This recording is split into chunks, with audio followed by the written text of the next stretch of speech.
हाय, मी आहे डॉक्टर शरयू आणि मागच्या व्हिडिओत आपण इंट्रामस्क्युलर इंजेक्शन्सबद्दल माहिती घेतली आहे.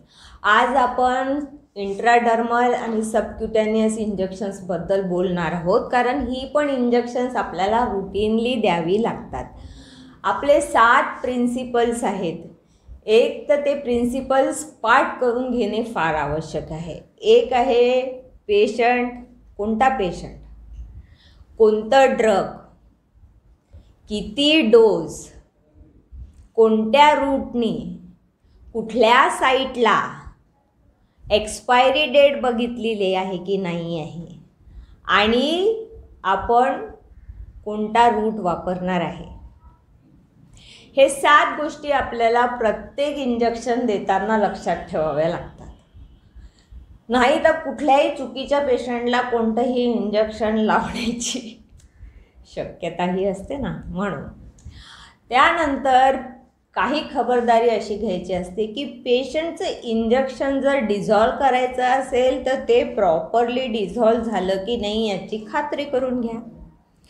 इंजेक्शन भरत असताना इंजेक्शनमधली एअर जी आहे ही टोटली बाहेर निघाली पाहिजे. म्हणजे इंजेक्ट करताना ड्रगचा एक थेंब असा निडलच्या बाहेर आलेला दिसला पाहिजे.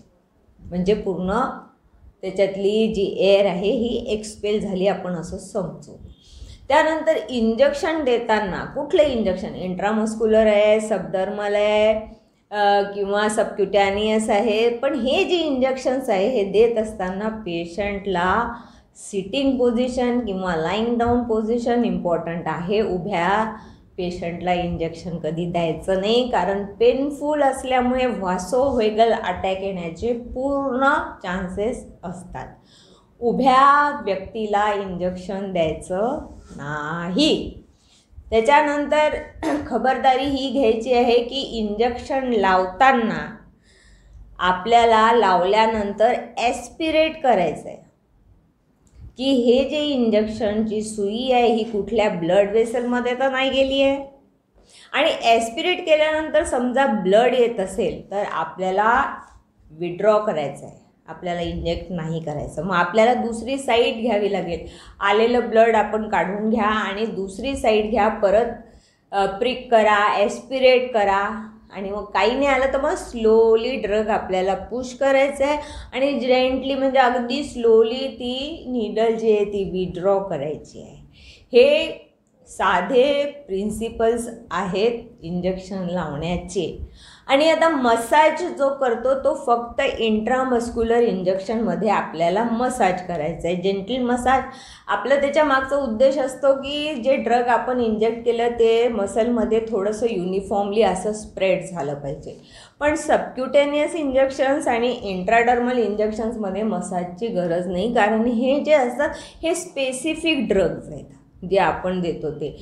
आता इंट्राडर्मल जे देतो हे टेस्ट डोज असतो किंवा मग ट्युबरकुलिन टेस्ट असते किंवा BCGचं इंजेक्शन असतं, तर ह्याला आपण मसाज अजिबात नाही करत ना. सबक्यूट जे इंजेक्शन्स देत असतो ते बरेचदा व्हॅक्सिन्स असतात किंवा अँटी कॅन्सरस ड्रग्ज असतात काही, तर तिथे पण आपल्याला मसाज करायचा नाही आहे. ह्या इम्पॉर्टंट गोष्टी इंजेक्शन्स लावताना तुम्हाला लक्षात घ्यायचं आहे. आता टेक्निक असं आहे की जेव्हा तुम्ही इंट्राडर्मल इंजेक्शन लावतात ते फक्त बेनिथ द स्किन असतं. म्हणजे तुम्हाला एक तर अशी स्किन स्प्रेड करायला लागेल आणि इंजेक्ट करायला लागेल, स्प्रेड करायला लागेल, इंजेक्शन करायला लागेल. हा डिग्री जो असतो या स्किनसोबत इंजेक्शनचा हा 15 डिग्रीचा असतो. जेव्हा तुम्ही सबक्यूट देता, सबक्यूट म्हणजे तुम्हाला फॅटमध्ये द्यायचं आहे असतो. जेव्हा तुम्ही सबक्यूट देता, सबक्यूट म्हणजे तुम्हाला फॅटमध्ये द्यायचं आहे. सबक्यूटमध्ये जेव्हा देता तुम्ही असं जेव्हा पिंच करून इथनं तुम्ही देता तेव्हा 45 डिग्रीचा अँगल ठेवायचा आहे.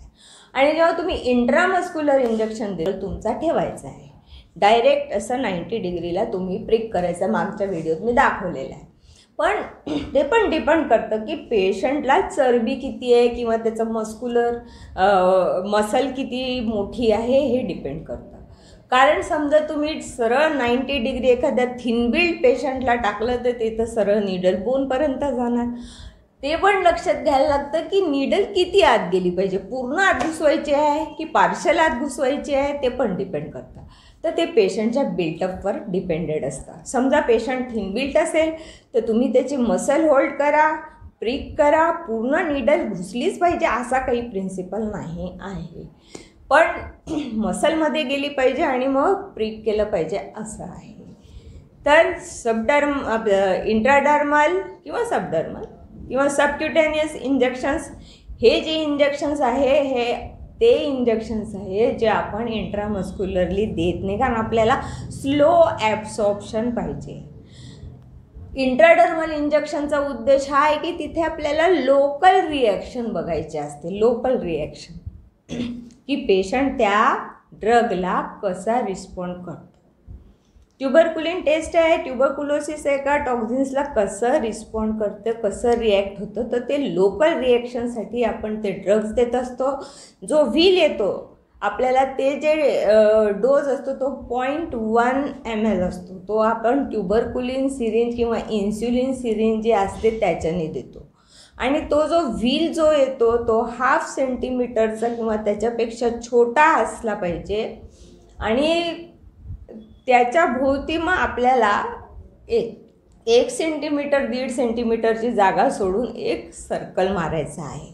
त्या सर्कलमध्येच लोकल रिॲक्शन आपण ते बघतो. हे महत्त्व आहे इंट्राडर्मल इंजेक्शनचं.